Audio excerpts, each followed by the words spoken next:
We're going to talk about closure today in Gestalt. Closure is probably, among the 6 that we're covering, is probably the most difficult for me.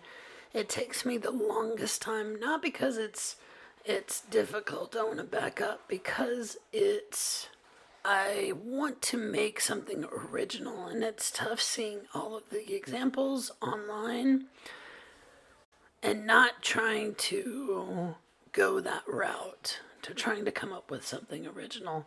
This is an example of something that you may see online. This example of this triangle and these circles. The parts of the circle make up the triangle.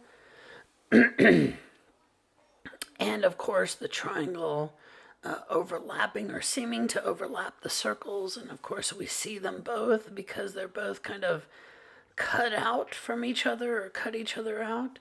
One way to tackle originality in using closure is the ribbon technique, where I like to think of forms, 3D forms, being wrapped by ribbons.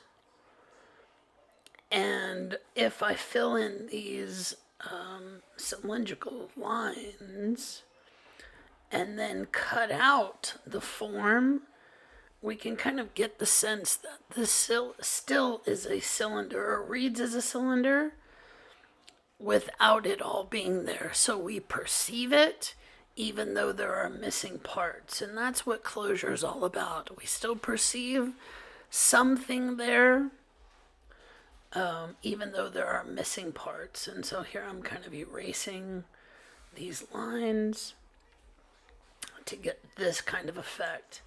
I like the way those lines or stripes kind of wrap around. So even though there are gaps in these stripes, we still see the cylinder. So another thing that you need to think about,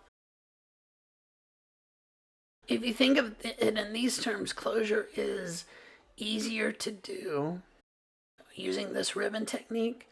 And of course, we need to always stay away from boring or cliche elements. I know you're going to be tempted by using online media or online inspiration. Be careful. Be careful. Try to use your own ideas. This one, even for me, requires a lot of sketches and a lot of thought. So try not to let it get you down.